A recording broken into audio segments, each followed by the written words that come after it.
I just want to welcome everyone to the season, even though if you look out the window, it doesn't look like we're ready for lacrosse season for sure.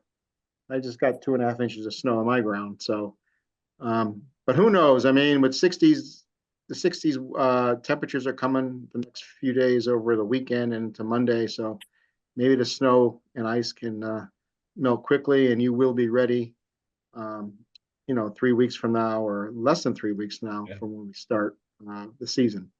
Just want to let everyone know, just reminders, just make sure you read the packet.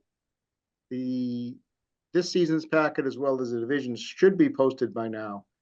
I know the goal was March 1st. If they're not, I know Judy in the office will get those done, but they are ready and they will be posted if not already. Please read it thoroughly. If you have questions about anything in that packet, seek those answers from your representatives on our committee.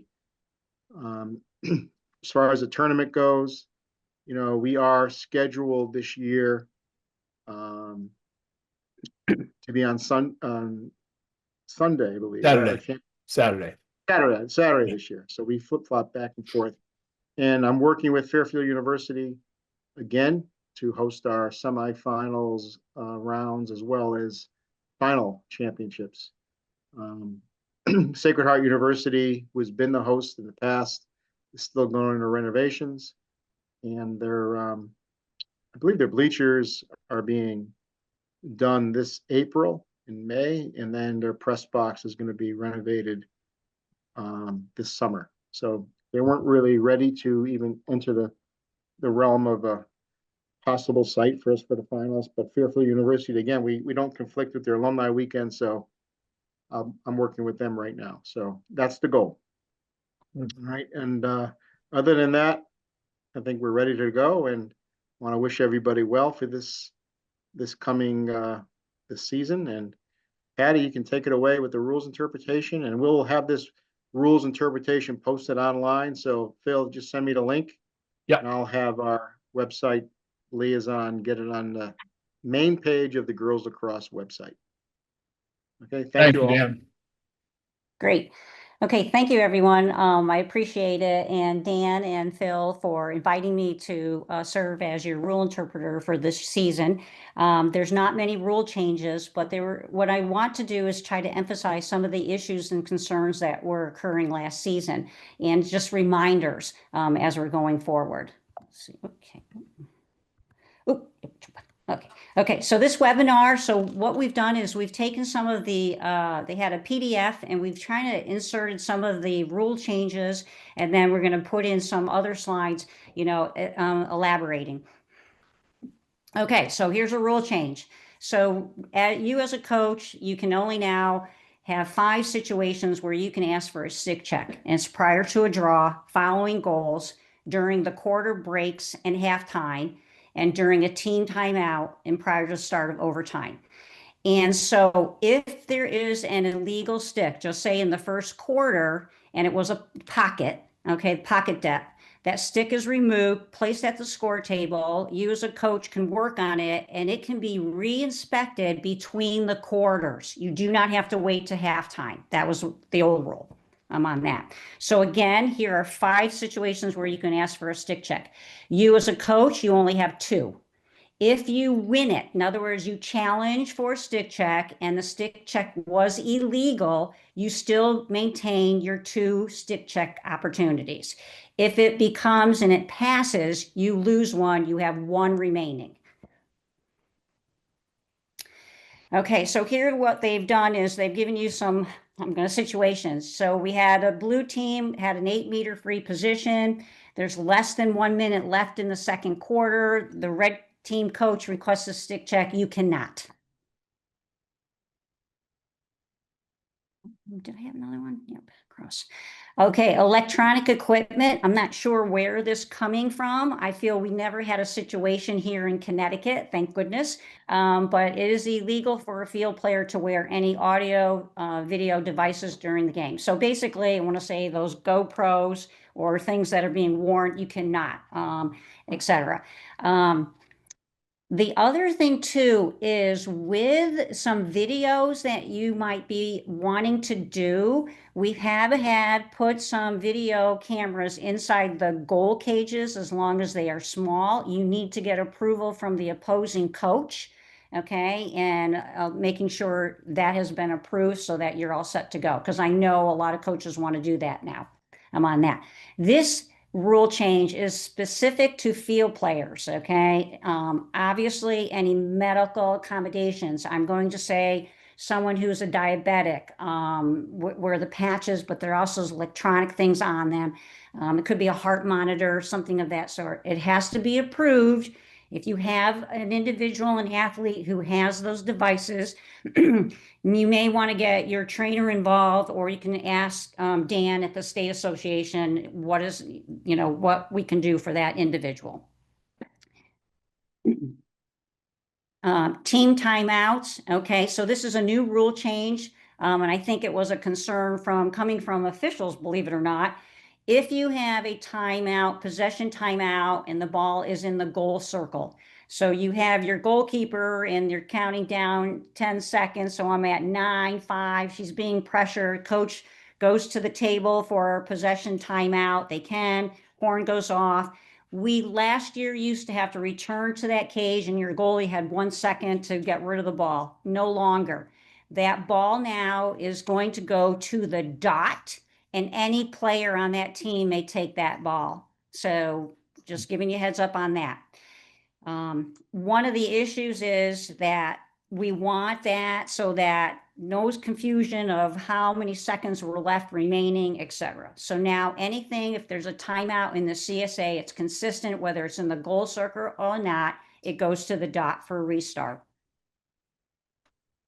So here they gave you an example. Blue goalkeeper blocks a shot, the ball's in the goal circle, the official starts that 10-second count, and the blue team calls a timeout.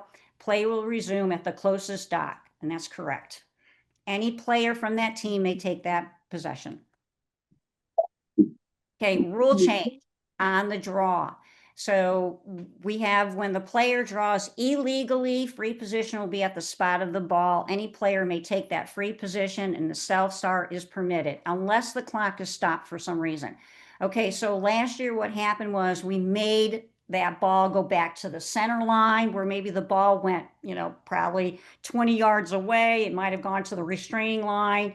Basically, the official will give the signal, illegal draw, point in the direction of the team who is going toward their goal.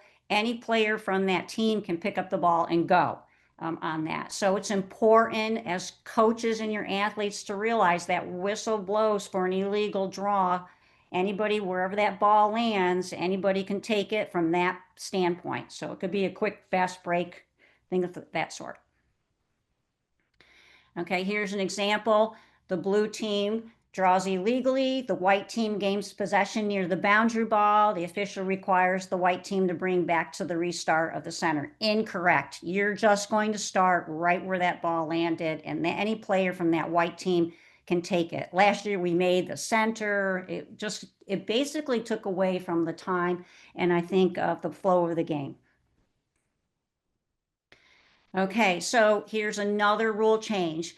When a goal circle foul is committed, the offending player moves 4 meters away from the free position.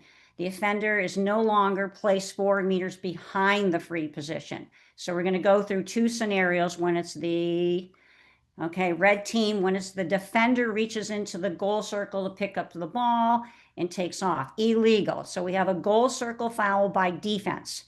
A free position is awarded at the closest dot. The offending red player moves 4 meters away from the free position.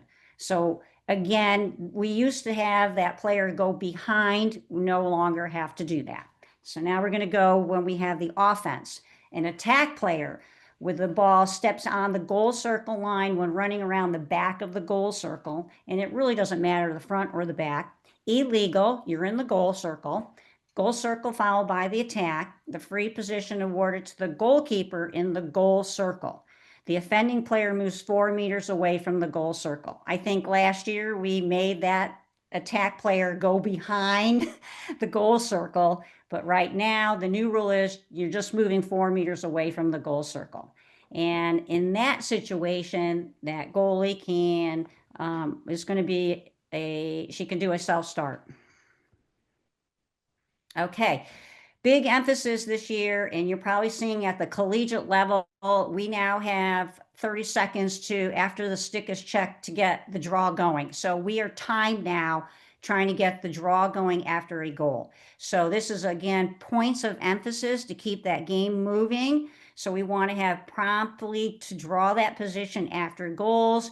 We want substitutions, exchanging of sticks to be quickly, set up the draw efficiently. So penalize uncooperative players who slow down this game.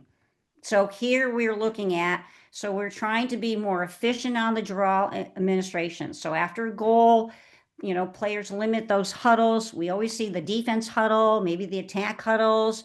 We want to promptly move to the drawing position.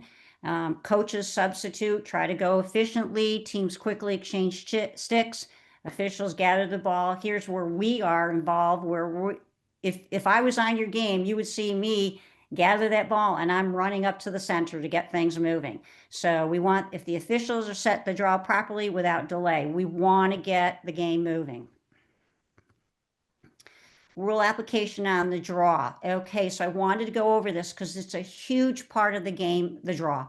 So when one player draws illegally, it's a free position at the spot of the ball. Self-start can go. Any player can take that ball. Secondly, if both players draw illegally, it's a redraw will occur at the center line and timeout by the official for the redraw. Another situation would be a redraw if we had a draw and the ball went out of bounds and nobody touched it. So we would bring it back to the center and do a redraw. Because it takes a lot of time to get the reset, that's why we are stopping the clock on redraws. Points of emphasis.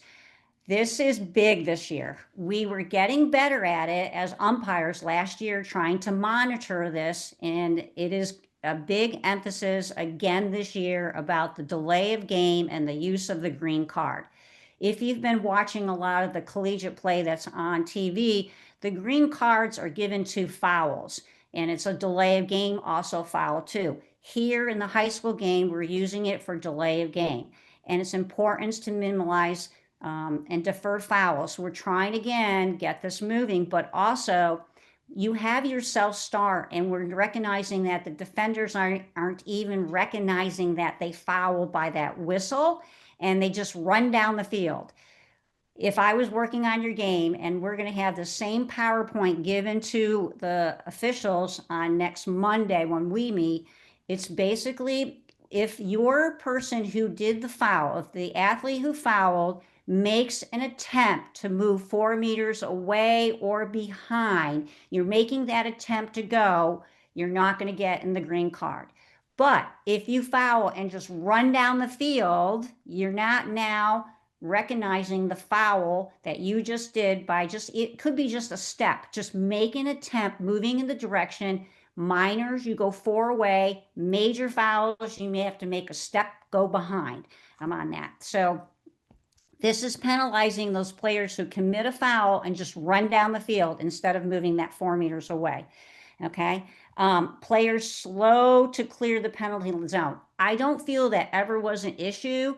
I feel when we gave an 8-meter hash, we're clearing out the penalty zone. Remember, it's a large area. It goes all the way to the end line there by the dots, etc. We're making sure that that restricted area is cleared as well before we start that play. I don't feel there's ever been a problem with that. And teams not returning properly to field after a timeout or the end of the quarter.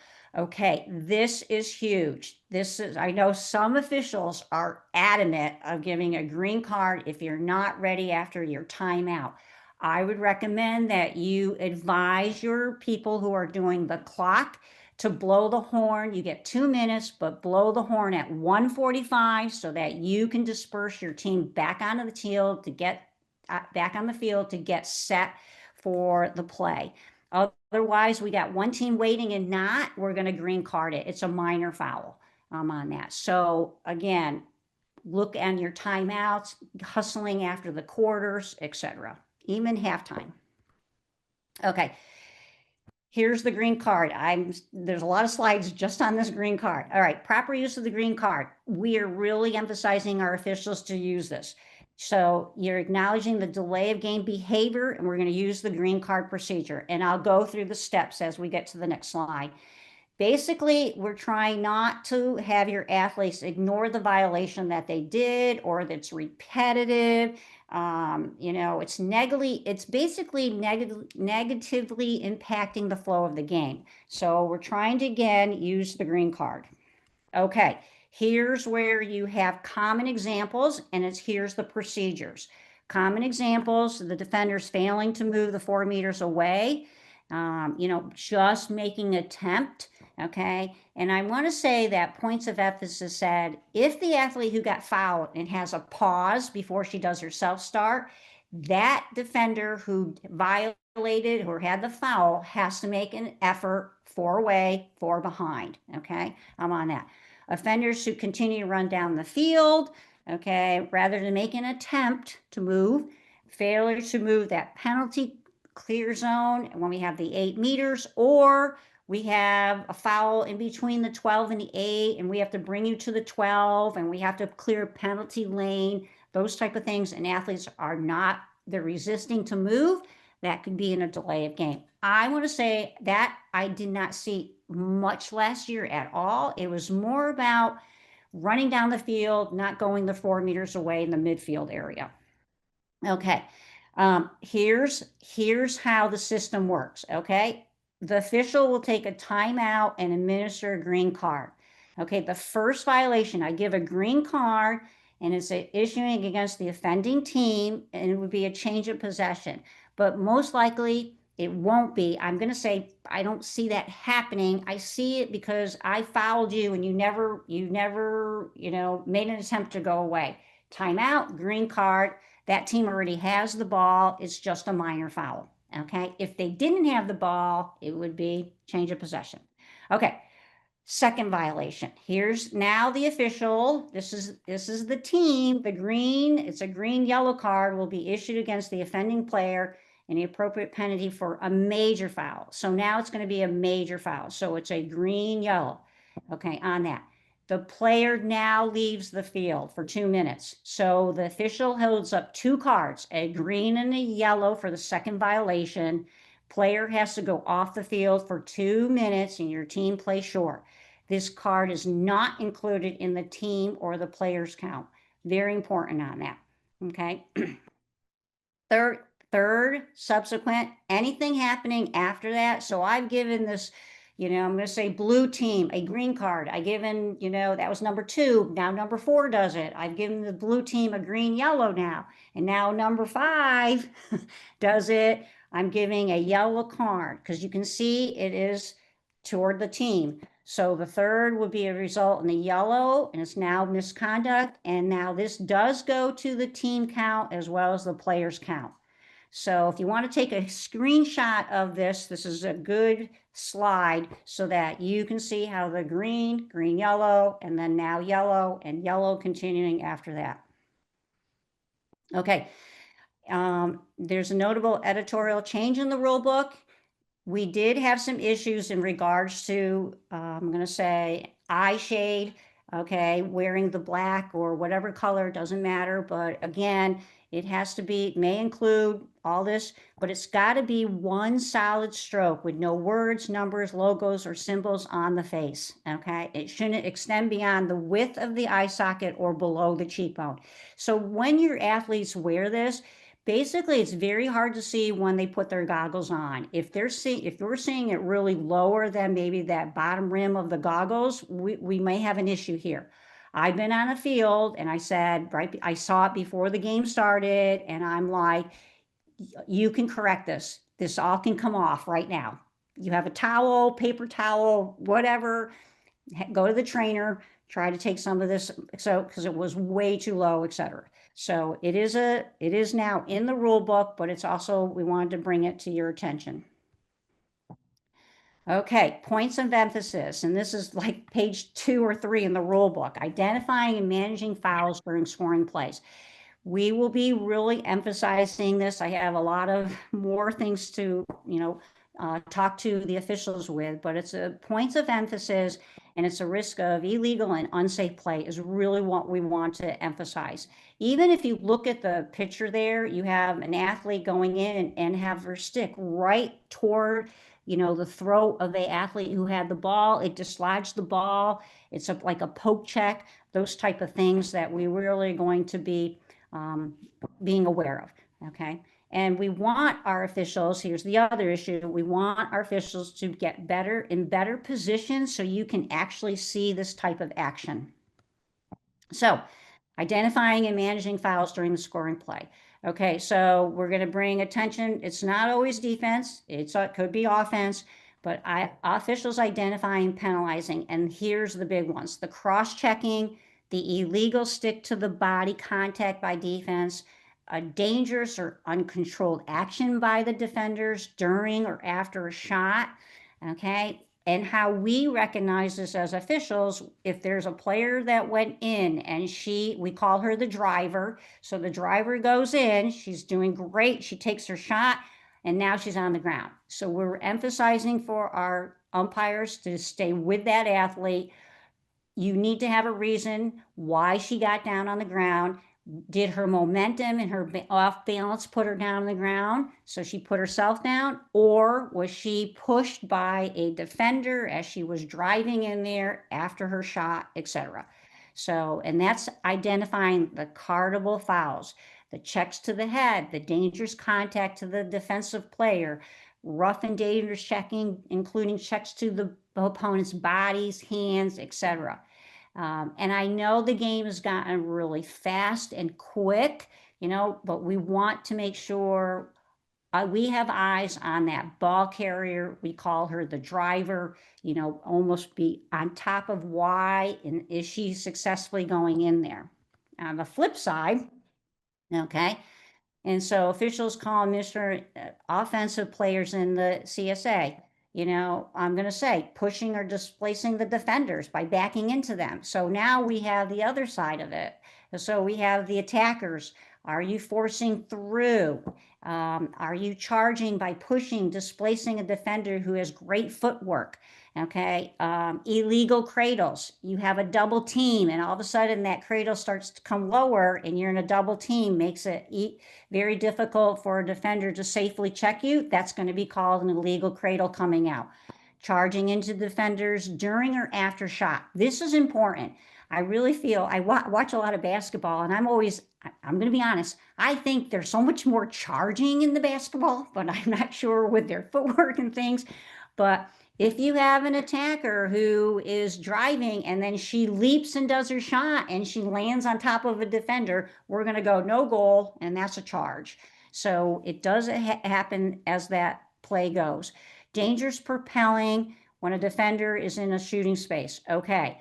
So you have a defender who is illegally, it still does not give the right of the attacker to shoot at an unprotected player. Let the umpire, many times I call it and I look at that athlete and I go, thank you for not shooting. Like I almost like, let me make the call.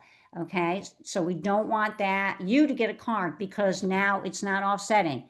You're going to get the card for danger repelling, even though there was a defender in shooting space. Yes, there were 2 fouls, but the card will always trump it.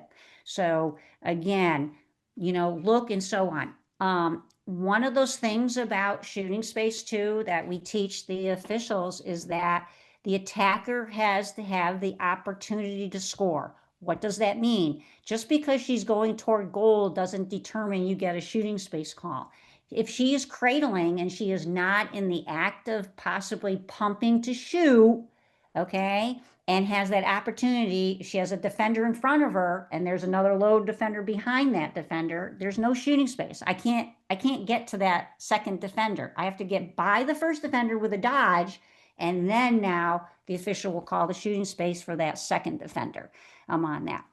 Illegal picks, and I have a slide for illegal picks because that was really a big concern last season. A lot of coaches had some calls to me, like, can you please explain the illegal picks? So we'll go over that.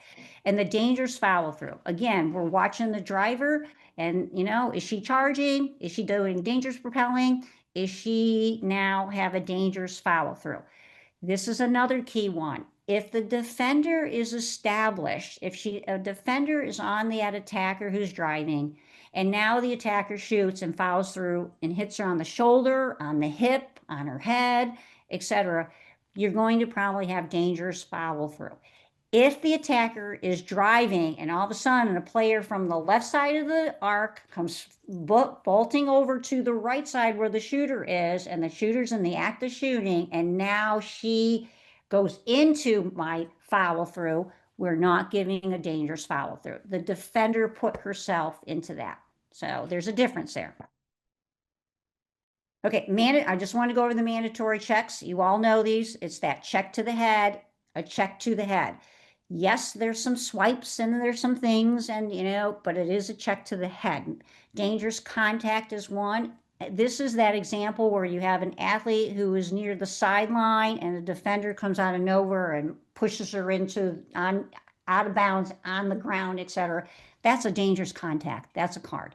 Okay, and dangerous contact in the back, in my back shoulder blade, so I get by you and then you with your stick push me to the ground in my shoulder blades. Dangerous contact. Okay, dangerous follow through, we just said, dangerous repel, and the slash. The slash is that big sweeping cross that could be one-handed, could be two-handed. The athlete, that defender is off balance, etc. So we have the slash. Reminder, yellow is a 2 minutes. If we have a red card, it's 4. You as a team, on the 4th card, if your team gets a 4th yellow card, on that 4th one, your team is playing short the remainder of the game below both restraining lines, so offensively and defensively, and for each additional subsequent card received. So I have a yellow, I'm on my 4th card. Okay, Susie I'll say number 5 comes off, sits in, all right, 2 minutes, but you're playing short. You can't sub. So you're playing short for, again, remainder of the game. If another yellow card for your team happens, now you're playing down 2 players. Okay, and that continues on. So it's not just one and cetera. Okay. Administration. Okay, here's another editorial thing that was happening in the rule book. If a player receives an additional card during the same stoppage of play, okay, I'll give it, I feel this is an example. Okay, I push the player down to the ground, so I'm giving a misconduct or dangerous contact, giving a yellow card, and I'm so frustrated, athlete, I swear at the officials as that card is coming. So you're going to get the 2 yellows. You're going to get one for the play, and you're going to get a yellow from misconduct. Okay. The head coach removes an additional player from the field. So yeah, she's got 2 yellows, but you're going to take another player off. If a coach receives 2 cards during the same stoppage play, head coach designate 2 players to lead. So that's big. That's big. And it's okay to, I'm going to say, to ask questions to your officials, at halftime. And if that occurs, we want to invite the other coach in to listen into the dialogue. But I'm going to let you now, we are training officials. We want what is the rule question you are asking? So when you make a decision to approach the coach, or the official for a clarification of something, it needs to be a rule situation. It can't be, well, you're calling it down this end and you're not calling it down that end. You need to come in with what is your rule questions you're going to be asking the coach or the officials. I'm on it. Okay, I'm on it. All right, here's your legal pick definition of terms and so on. Okay, and this is in the rule book. So clarifies establishing player body and cross positioning for a safe legal pick. Okay, pick is, it's a technique to, you're basically trying to, a player without the ball positions so that it forces an opponent to take a different route. It maybe free up a player so you have a pick and roll like basketball, or I'm going to draw the double team so I can dump it. A lot of different things you can do with that. Okay, here's to be legal. And this is always a question I get maybe at halftime. can you clarify the pick? What, I felt there was an illegal pick down there. Can you clarify, why was it legal? Okay, the cross has to be in the vertical position, the 10 and 2 o'clock, okay? It can't be horizontal because now we're gonna probably call a holding position. The player's body must be in the vertical plane with the stance, no wider than shoulders. So that's like me extending my leg way outside my hip, or, yep, and then the athlete who comes and hits me is hitting me in the hip. Well, I gave more space than I deserve. The pick must be set within the visual field of the opponent, allowing time and space to stop. And everyone asks me that, how much time, how much space? We're saying 1 to 2 steps. Okay, we're basically, we are saying that it's got to have enough time and space so that the athlete who is being picked off can avoid the collision. That's the only way I can describe it. So, okay, so say you set this pick 5 yards away, but it wasn't in my visual field. I never saw it. So time and space was there, but then the piece that wasn't there, it wasn't in my visual field. And then we have a collision. We have 2 players down on the ground. Okay. There are times where a player set 5 yards away with the pick, and I turn my head and I see her, and then I click, okay, I recognize that she was there, so now the pick was legal. So there's a lot of pieces that come in here, but where we're alarmed about is in the midfield, these midfield picks, where you have a player really going hard, and we have a defender who doesn't see the player to avoid it, and then we have the collision. Those are the most dangerous, and some of those will be a card because it's dangerous contact. Hopefully that. Okay. And here's the other piece too. I mean, they can be moving and they can be stationary. And we have so many times hearing from the crowd, it might be the bench area, that's a moving pick. Yep. And it was all legal. It was in the visual field. It provided time and space. It was all good. I'm on that. But it can be stationary. And then the illegal picks is only legal if contact is made. So we have seen athletes set a pick, and we had the defender just run up to her and stop. We have nothing. And there's like, just like a pause. Great pick, no harm. There's no contact, and then play goes on. So again, these are all in the rule. This is all the definitions in the rule book. So definitely take a snapshot of this. Okay, illegal stick contact. Okay, this is what we're seeing a lot happening, and it's moving with the times. It's illegal for the player to make contact with the opponent's cross or body when the stick or cross is in that horizontal position. At the high school level, again, the horizontal stick is illegal. Okay, so we want the stick, the horizontal defined as the head of a stick, drop below 10 and 2 o'clock. So if you just have it at 2 o'clock and 10 if you're left hand or whatever, right hand, okay, that's great. But once it starts getting into 9 and 3, we have a problem with that. And so that defender is at fault. Okay, that illegal stick contact, the defender, and you're going to see officials hold their arm because they see it, and they are told 3 things. And when they make a decision on a foul, we call it, this is a simple foul, okay? This is a aggressive foul, or is it a dangerous foul? The simple foul, the official is probably going to hold the arm because the athlete, yep, she's definitely, that's a horizontal stick, but the athlete is fast, she's moving, I'm going to put my arm up, I do see it, okay? And then we have the aggressive, okay, that horizontal stick, or pushed her off her route, I'm going to put a whistle on it. So the dangerous, yeah, so the aggressive gets to be a whistle. When it becomes dangerous is a whistle and potential card. So we really try to tell the officials, these are the 3 categories we want you to be aware of when you umpire. Where did that foul fall into? What category? I'm on that. So I can't emphasize enough about the illegal stick contact. And there's no really, it's black and white. It really is. Okay. Where it becomes gray is the contact that's going in the midfield, and I want to keep flow going.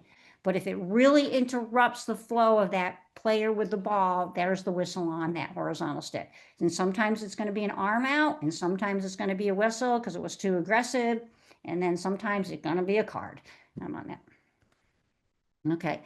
And then the major on the rough, including checking an opponent's hand. That is another one in the rule book. So we're seeing, I'm going to use the word, we're seeing the hand is now part of the opponent's body, so it's got to be protected. So we have seen, you know, I don't believe it's on purpose, but you know, when they check, sometimes they're hitting the hands. Well, there it is. That's a major foul, rough and dangerous. And we're seeing, I'm going to use the term slap check. You're all hearing that. Okay, we call them at the college level. We're calling them at the high school level. So it's a slap check. It's very hard to get that to be legal while you're moving. I'm going to be honest. I'm on that. And the other one is the poke check. You know, checking directly at someone, you know, and that is going to be called. So it's like the slap check, the poke check, checking hands. These are all rough and dangerous checks.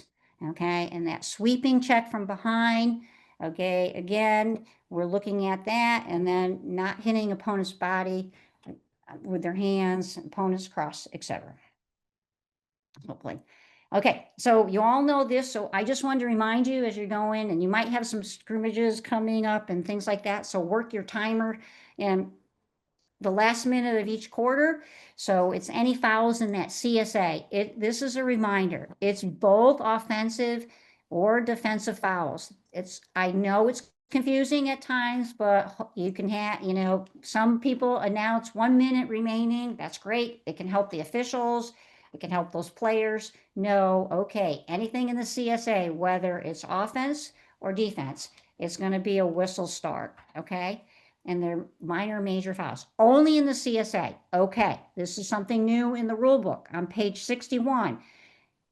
If you have, I'll just say this, you had a goal circle violation on the attack, you're under 1 minute, and you have the goalie now with the ball, and you called a goal circle violation. It's a whistle start. So the goalie decides to do a self start and throws the ball. Okay, from that free position, and then when that self start is not allowed, we're just bringing it back to that player.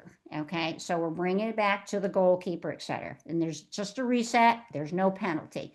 Where it becomes a penalty is if it's repetitive. Okay, so please look that up in the rule book, page 61. All right, I'm on that. Okay, the other one that was happening last year, you got to realize a foul occurred in that CSA at 103. That clock is going to run. Okay, it's anything under 1. So really 1 and under is when the clock is going to stop at the CSA. And this is a good reminder for us as officials, also you as coaches, remembering that rule that has not changed. Yeah, well, there we go. Okay, and overtime. So we will be playing overtime in regular. So just to remind you, this is the process. You got 5 minutes, and then you're going to meet. There'll be a change, a coin toss, a visitor calls, direction, choice of ends, etc. And your AP stays the same. You got 6 minutes, 1 full overtime period, broken into 2-3 minutes, and there's no break. So if it's scoreless, you're just going to switch ends. I'm on that. After the full 6 minutes, there's no score, we end. We're only playing 1 overtime. Okay, on that. You get a timeout, okay, and it is sudden victory. All right, so you do get 1 timeout in the overtime. Okay, that's it. That's all I have. So hopefully, if you have questions, etc., there's my email. There you go. And you know, don't hesitate to call. I know a lot of people have texted me and things like that. And hopefully we will have a great season. And like Dan said, let's hope for good weather. And it sounds like we are going to get some, and that'll be awesome. I don't believe right at the moment we're doing any more training for officials, but if you know of anybody who wants to become an official, definitely have them contact me. We'll get them set up as soon as possible because we need officials. So Patty, we have a couple of minutes. I don't know if there's any questions from the coaches that could be answered quickly, or that was confusing on what you did, but thank you for doing that. Are there any questions that people have, coaches have? how much moving is moving in the pick? So that was the There's- question about the pick. Yep. So a movie, there is nothing in the rule book that says how long, how distance, or et cetera. So I can't give you a clear yardage. So, mhm. So another one is for the illegal check with horizontal stick. What about when a player is picking up a ground ball? So it seems like they're picking up the ground ball and then they're checking someone with the horizontal stick. Okay, so it still is the same. The horizontal stick, whether you're picking up a ground ball, whether you have the ball and cradling, horizontal contact is going to be called. So on a ground ball pickup, the only thing I'm looking at is empty stick check at that point. But if they're seeing that they can't get position to pick up the ground ball and they decide to give the horizontal stick in the backside side, that would be called. Okay. Someone asked about a printout again for the timer. So I shared that last year. I can't remember who did it. They did a nice job with it, but I'll share that again. So there was a kind of a cheat sheet for the timers that we had last year. So I'll share that again. Make sure I get that out.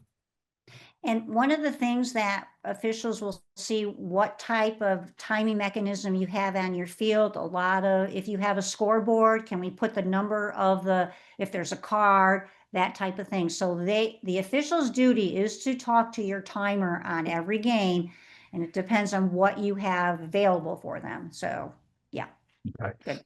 Another question, are card counts reset in overtime and are player card count cleared if they are out of the game? Yes.